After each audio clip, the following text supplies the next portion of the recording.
Today, I'm going to reveal the secret I kept from my husband until our wedding day. A secret so big that it almost destroyed our marriage before it even started. The day I decided to tell my husband the secret I'd been hiding for 3 years was supposed to be the happiest day of our lives. Standing there in my wedding dress, just minutes before walking down the aisle, I felt like I was about to throw up. My hands were shaking so badly I could barely hold the letter I'd written him the night before. 27 years of lying to the man I loved more than life itself, and I was about to confess everything on our wedding day.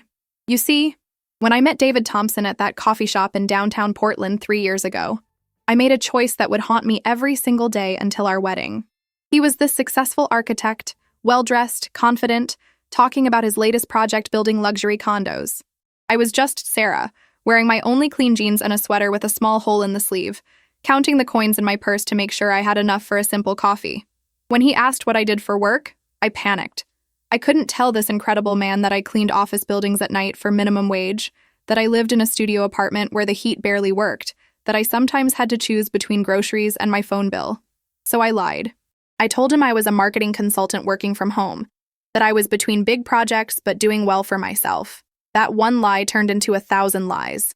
Every fancy restaurant he took me to, I pretended I belonged there, even though the prices made my stomach turn. When he picked me up for dates, I would wait outside a nice apartment building 3 blocks away from my real address. I bought clothes I couldn't afford on credit cards, just to look the part of the successful woman I pretended to be. But here's the thing that kept me up at night for 3 whole years. David wasn't just falling in love with me.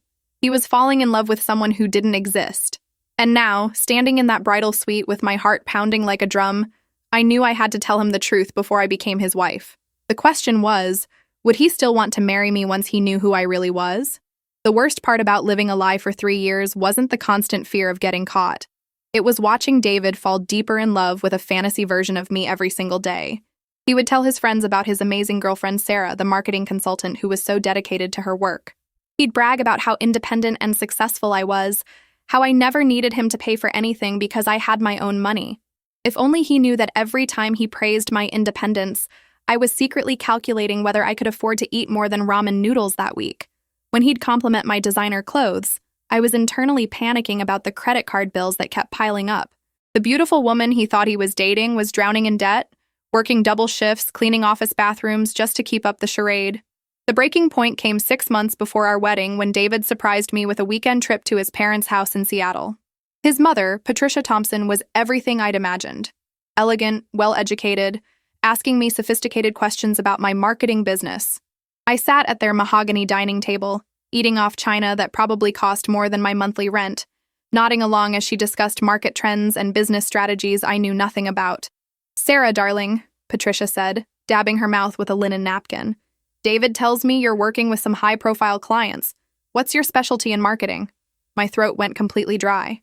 I mumbled something about digital strategies and social media campaigns, praying she wouldn't ask for specifics. David squeezed my hand under the table, so proud of his successful girlfriend, and I felt like the biggest fraud in the world. That night, lying in the guest bedroom of his childhood home, surrounded by his track trophies and college diplomas, I made a promise to myself. I would tell him the truth before our wedding day. I couldn't walk down that aisle knowing our entire relationship was built on lies, but what I didn't expect was how much harder it would become to find the right moment as our wedding got closer. 3 weeks before the wedding, David did something that made my secret even more unbearable to carry. He took me to lunch at this fancy bistro downtown and pulled out a small velvet box. My heart stopped, thinking he was giving me another piece of jewelry, but when he opened it, there was a key inside. "Sarah, I bought us a house," he said, his eyes sparkling with excitement. "I wanted it to be a surprise. It's in Hillsdale, 3 bedrooms, 2 bathrooms, perfect for starting our family." He slid a folder across the table with photos of this gorgeous 2-story house with a white picket fence and a garden. I put both our names on the deed because we're going to be partners in everything. I stared at those photos, my hands trembling. This beautiful house that probably cost more than I'd make in 10 years, and he'd put my name on it. He trusted me so completely, loved me so deeply, that he was willing to share everything he had with someone he thought was his equal. But I wasn't his equal. I was a janitor who'd been lying to him for 3 years. "The best part is," David continued, reaching across to hold my hand, "with both of our incomes combined, we'll have this paid off in no time. Your business is doing so well. And with my architecture firm expanding, we're going to have such a comfortable life together. He squeezed my fingers gently. I'm so proud of how hard you've worked to build your career, Sarah. You inspire me every day. Every word felt like a knife in my chest.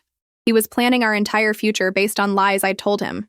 That night, I sat in my tiny studio apartment, looking at the house photos, and I knew I had to come clean. But how do you tell someone you love that you've been lying about everything for 3 years? How do you destroy someone's dreams right before your wedding day? The next morning, I did something I'd never done before. I called in sick to my cleaning job and spent the entire day sitting in that coffee shop where we first met, trying to figure out how to tell David the truth. I must have started writing that confession letter 50 different ways, crumpling up page after page. Dear David, I need to tell you something important. No, too casual. David, I've been keeping a secret. Too dramatic. My love, there's something you need to know about me. Too romantic for such devastating news. How do you find the right words to tell someone that the person they fell in love with doesn't actually exist? Around 3 in the afternoon, this older gentleman at the next table noticed me surrounded by crumpled papers, crying into my coffee. Relationship troubles? He asked kindly. I ended up telling this complete stranger everything. The lies, the fake job, the mounting debt, the wedding that was 2 weeks away. Young lady, he said after listening to my whole story, the man you're describing sounds like he loves you, not just your job or your money. If he's as good as you say he is, he'll understand that you were scared. But if you marry him without telling him the truth, you'll be living a lie for the rest of your life. His words hit me like a lightning bolt. Before I continue, let me ask you something. What would you do in this situation? Would you risk losing the love of your life to tell the truth?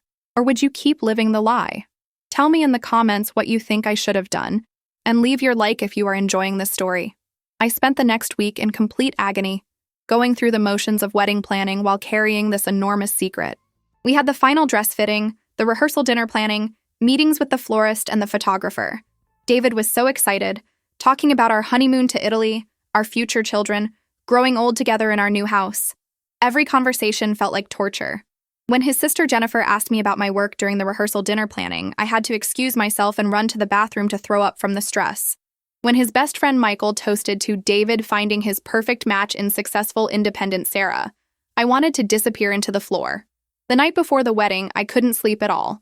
I kept staring at the ceiling of my hotel room, wondering if this was the last night I'd ever spend as David's fiancée. Would he still want to marry me once he knew I was just a cleaning lady who'd been lying to him? Would he feel like I'd trapped him? Would he think everything about our relationship had been fake? At 4 in the morning, I finally sat down and wrote him a letter. Not trying to find perfect words this time, just writing from my heart. I told him everything.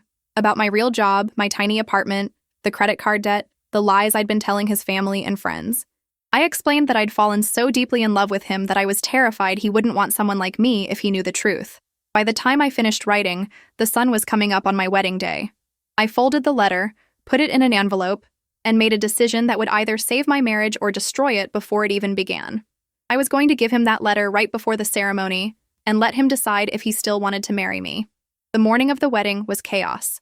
Hair and makeup, bridesmaids running around, my mother fussing over every detail of my dress. But all I could think about was that letter burning a hole in my purse. Every time I looked at myself in the mirror, all dolled up in this expensive wedding dress that I'd charged to a credit card I couldn't afford, I felt like a fraud.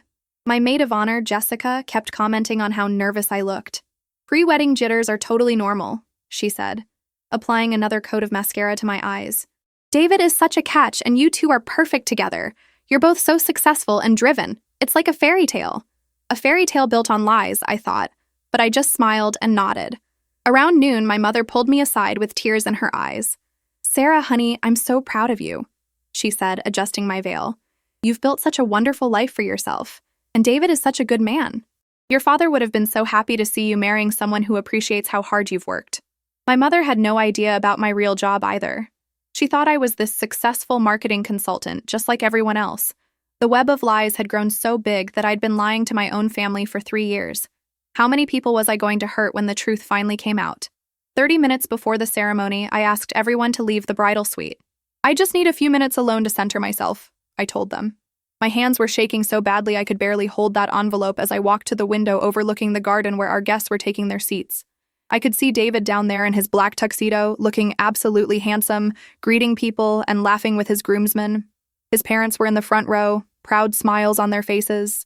My mother was dabbing her eyes with a tissue, probably thinking about how far her daughter had come. All these people celebrating a love story that was built on deception. That's when I saw David look up at my window. Even from that distance, I could see his face light up with pure joy. He put his hand over his heart and mouthed, "I love you," to me. In that moment, looking at the man who had brought so much happiness into my life, I made my final decision. I was going to tell him everything right now before we took those vows. Even if it meant he'd call off the wedding in front of 100 guests. Even if it meant humiliating both our families. Even if it meant losing the only man I'd ever truly loved. Because he deserved to know who he was really marrying. I grabbed that letter and walked out of the bridal suite. My bridesmaids tried to stop me. "Sarah, where are you going? The ceremony starts in 20 minutes, Jessica called out. But I was already halfway down the hallway, heading toward the room where David was getting ready with his groomsmen. It was time to face the consequences of 3 years of lies. I knocked on David's door with my heart pounding so hard I thought it might burst out of my chest. "David, I need to talk to you," I called through the door. "Alone, right now." His best friend Michael opened the door, took one look at my face, and immediately knew something was wrong. "Guys, give us some privacy," he said to the other groomsmen. They filed out quickly, leaving just David and me in that room. David was adjusting his tie in the mirror when he turned around and saw me standing there in my wedding dress, holding an envelope, tears streaming down my face. "Sarah, what's wrong?" he said, rushing over to me. "Baby, why are you crying? Did something happen?" "David, I need you to read this letter before we get married," I said, my voice barely above a whisper. "After you read it, if you still want to marry me, we'll have our ceremony. If you don't, I'll understand completely, and I'll be the one to tell everyone the wedding is off." He took the envelope from my trembling hands, looking confused and worried. "Sarah, you're scaring me. What could be so important that it can't wait until after the ceremony?" But I just stood there, unable to speak, watching as he opened the envelope and began to read the letter that contained every truth I'd been hiding for 3 years. Before I tell you his reaction, I need to ask, who do you think was right in this situation? Me for finally telling the truth? Or was I selfish for waiting until our wedding day? Should I have told him sooner? Write in the comments what you think, because what happened next absolutely shocked me. David read that letter in complete silence. I watched his face change with every paragraph. Confusion, then surprise, then something I couldn't quite read. The silence felt like it lasted forever. I could hear the wedding guests chatting outside, the string quartet warming up, people taking their seats for a ceremony that might never happen. When he finished reading, David folded the letter carefully and looked up at me. For a moment, I thought he was going to be angry, maybe even furious that I'd deceived him for so long. Instead, he did something completely unexpected. He started to laugh, not a cruel laugh or a bitter laugh, but this gentle, almost relieved kind of laughter. "Sarah," he said, setting the letter down and taking both of my hands in his, "is this really what you've been so worried about? That you're a hard-working woman who cleans offices instead of running marketing campaigns?" I stared at him in complete shock. "David, I lied to you for 3 years. I made you believe I was someone I'm not. I let you put my name on a house I could never afford. I've been living a complete lie since the day we met." He cupped my face in his hands, looking into my eyes with such tenderness that it made me cry even harder. "The woman I fell in love with is kind, funny, intelligent, and works harder than anyone I know. I don't care if you're cleaning offices or running Fortune 500 companies. I care that you're honest with me from now on." But then his expression grew more serious, and he said something that made my heart stop completely. "Sarah, I have a confession to make too," David said, his voice getting quiet. "I've known about your real job for the past 6 months." The room started spinning. "What do you mean you've known?" I whispered. He sat down on the edge of the bed, still holding my hands. "Remember that night we went to dinner at Antonio's, and you left your purse at the table when you went to the restroom? Your work ID fell out. It said nighttime cleaning services, with your photo and Sarah Miller, custodial staff. I felt like I was going to faint. You've known for 6 months and you never said anything? I was waiting for you to tell me yourself," he said. "I could see how much you were struggling with whatever secret you were keeping. I watched you panic every time someone asked about your work. I saw you counting money when you thought I wasn't looking. I knew something was wrong, but I wanted you to trust me enough to tell me the truth." My mind was racing. "But you kept talking about our combined incomes, about how successful I was, about my marketing business." David smiled sadly.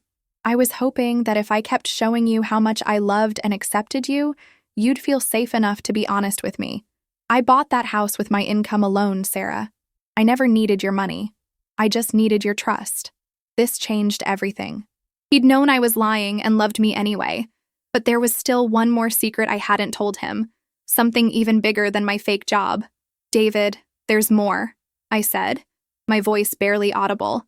The house, the wedding, everything you've paid for. I haven't contributed a single dollar because I've been drowning in debt this whole time. I owe nearly $15,000 on credit cards, just trying to keep up with the lifestyle I thought you expected from me. I waited for his reaction, for him to realize how deep my deception had gone. Instead, he reached into his jacket pocket and pulled out a folded piece of paper. "You mean this debt?" he said, unfolding what looked like credit card statements. My blood ran cold. "How did you—" 6 months ago, when I realized what was happening, I hired a financial advisor to help me understand how to best support the woman I love without making her feel ashamed. David explained. "Sarah, I paid off all your credit card debt 3 months ago. The cards are clear. You don't owe anyone anything." I stared at him in complete shock. "You paid off my debt without telling me?" "I was going to surprise you with it during our honeymoon," he said. "I had this whole plan to show you the zero balances and explain that I wanted to be your partner in everything, including helping you get back on your feet financially. But I wanted to do it after we were married, when you hopefully felt secure enough to stop hiding from me. The man I thought I was deceiving had been protecting me all along. While I was lying awake at night worried about disappointing him, he was lying awake figuring out how to help me without hurting my pride." But his next words revealed something that shocked me even more than everything else combined. "Sarah, can I tell you something else?" David said, standing up and walking to the window. "The reason I was so patient with your secret is because I had one too." My heart stopped. "What kind of secret?" He turned back to me with this vulnerable expression I'd never seen before. "I wasn't completely honest about how we met that day in the coffee shop. I didn't just happen to be there working on my laptop. I'd been going to that coffee shop every morning for 2 weeks, hoping to see you again." "What do you mean, see me again?" "I'd seen you before, Sarah. 2 weeks earlier, I was working late at my office building, and I saw you emptying the trash cans and cleaning the conference room. You were wearing headphones and dancing a little bit while you worked, smiling to yourself. You looked so happy, so genuine, so beautiful. I asked the security guard about you, and he told me your name and that you worked for the cleaning company. I sat down hard in the nearest chair. You knew I was a janitor before you even talked to me? I started going to that coffee shop because the security guard mentioned you stopped there every morning before going home. I was hoping to meet you, but I was terrified you'd think I was some creepy guy who'd been watching you work. So when I finally got the courage to approach you that day, and you told me you were a marketing consultant, I figured you were just being cautious about a stranger." David sat down across from me, his eyes full of emotion.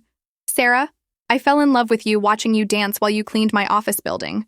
Everything else was just details." "So you're telling me," I said slowly, trying to process everything, "that you've known about my real job for 6 months? You paid off my credit card debt without telling me, and you originally fell in love with me because you saw me cleaning your office." David nodded, a small smile playing at his lips. "Pretty much, yeah." I started laughing, then crying, then laughing and crying at the same time. "I've been torturing myself for 3 years, thinking you'd leave me if you knew I was just a cleaning lady, and you fell in love with me because I was a cleaning lady. You're not just anything, Sarah," David said firmly. "You're the hardest working, most genuine person I've ever met. Do you know what I see when I watch you work? I see someone who takes pride in everything she does, who treats every task with respect, who finds joy in small moments. That's the woman I want to marry." A knock on the door interrupted us. "David, buddy, we need to get moving," Michael called out. "The guests are getting restless and the minister is asking if everything's okay." David looked at me with raised eyebrows. "So, Sarah Miller, cleaning lady extraordinaire, will you marry me? For real this time? No secrets? No lies? Just us?" I stood up, smoothed down my wedding dress, and took his hand. "Yes, David Thompson, architect and secret romantic stalker. I'll marry you." We walked toward the door together, but before we opened it, David stopped and said something that I'll never forget as long as I live. "Wait," David said, putting his hand on my arm. "There's one more thing I need to tell you before we go out there." My heart skipped. "More secrets?" He smiled and shook his head. "No more secrets. I just want you to know that I told my parents everything last week." "You told them what everything?" "About your real job, about the lies, about how much I love you exactly as you are," David said. "My mother was the one who suggested I hire the financial advisor to help with your debt. She said any woman who worked that hard to try to fit into our family deserved our support, not our judgment. I felt tears welling up in my eyes again. Your mother knows I'm a janitor and she's okay with it? Sarah, she's more than okay with it. She's proud to have a daughter-in-law who isn't afraid of hard work. She said it reminded her of her own mother, who cleaned houses to put her children through school. David opened the door and we stepped into the hallway where all our wedding party was waiting anxiously. Jessica rushed over to me. Sarah, is everything okay? You look like you've been crying. Everything's perfect, I said, and for the first time in 3 years, I meant it completely. As we walked toward the ceremony, David squeezed my hand. By the way, he whispered, I have a wedding present for you that I think you're going to love. What kind of present? I'll tell you during our first dance, he said with a mysterious smile. But what he told me during that dance was something I never could have expected. The ceremony was absolutely perfect.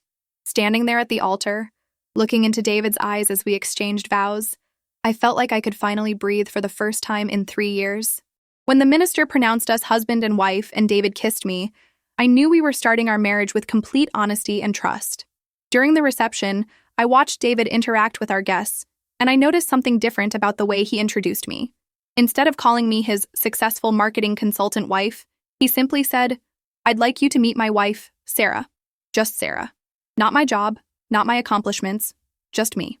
When it came time for our first dance, David led me onto the floor as the band played At Last by Etta James.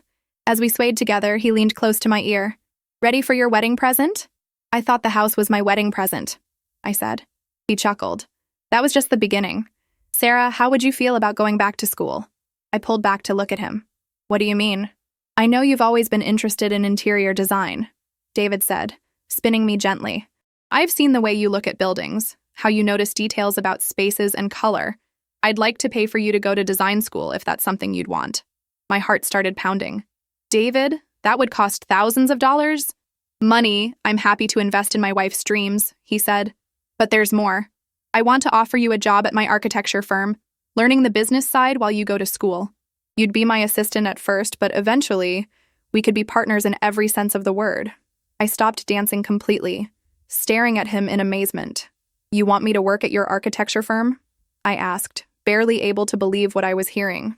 Sarah, I've been thinking about this for months, David said, continuing to sway even though I'd stopped moving. You have an incredible eye for detail and organization. Every time you've visited my office, you've noticed things that could be improved. Plus, you already know the building better than anyone. I laughed, remembering all those nights I'd spent cleaning his office, admiring the blueprints on his desk, wondering what it would be like to create beautiful spaces instead of just maintaining them. But I don't have any experience in business or design, I protested. Neither did I when I started, David replied. My father gave me a chance and taught me everything I know. Now I want to do the same for you. We'll be Thompson & Thompson Architecture eventually, if you want. I felt tears streaming down my face again, but this time they were tears of pure joy. The man who had fallen in love with me while I was emptying his trash cans was now offering to make me his business partner. There's just one condition, David said, his expression turning serious. My stomach dropped. What condition? You have to promise me no more lies, no more secrets, no more pretending to be someone you're not, he said. I fell in love with Sarah, the cleaning lady who dances while she works. I want to build a business and a life with that woman, not some made-up version of her. I threw my arms around his neck and kissed him right there on the dance floor, not caring that everyone was watching us. 5 years later, I'm sitting in the office of Thompson & Thompson Architecture, wearing a business suit I actually paid for myself, looking over the blueprints for our latest project. The small sign on my desk reads, Sarah Thompson, Interior Design Partner. And every time I see it, I still can't believe this is my life. The cleaning company I used to work for is actually one of our clients now. When I told my old supervisor, Maria, about my career change, she hired our firm to design their new office space. It felt like everything had come full circle. David and I never did take that honeymoon to Italy because I was too excited to start school and begin working at the firm. Instead, we spent our honeymoon week painting the rooms in our house, planning our future, and talking about all the dreams we'd never shared with each other. The most amazing part isn't the success of our business or our beautiful home, or even the fact that we're expecting our first baby next month. The most amazing part is waking up every morning next to someone who loves me exactly as I am, someone I never have to lie to or pretend with. Sometimes I think about that scared woman standing in the bridal suite, terrified that her husband would leave her if he knew the truth. I wish I could go back and tell her that the right person will love you not despite your flaws and struggles, but because of your strength in facing them. David kept that confession letter I wrote him. He framed it and hung it in our bedroom with a note that says, "The day our real marriage began." Because that's what honesty does in a relationship. It doesn't end love, it begins it. You know what the most beautiful part of this whole story is? David never saw me as just a cleaning lady. He saw me as a woman who worked 3 jobs to support herself, who took pride in everything she did, who was strong enough to face her fears and tell the truth even when it was terrifying. That secret I kept from my husband until our wedding day didn't destroy our relationship, it strengthened it. Because when you love someone enough to risk losing them by telling the truth, and they love you enough to accept that truth, that's when you know you found your person. If you're in a relationship built on lies, big or small, I want you to know that the truth might be scary, but it's also freeing. The person who's meant to be with you will love the real you, not the version you think they want to see. What did you think of my story? Have you ever been in a situation where you were afraid to be your authentic self with someone you loved? I'd love to hear about your experiences in the comments below. And if this story touched your heart or taught you something about the power of honesty in relationships, please hit that like button and share this video with someone who might need to hear it. Don't forget to subscribe to my channel for more real-life stories about love, relationships, and finding the courage to be yourself. Because at the end of the day, the best love stories aren't about perfect people. They're about real people who choose to love each other despite their imperfections. Thanks for listening to my story. And remember, you are worthy of love exactly as you are.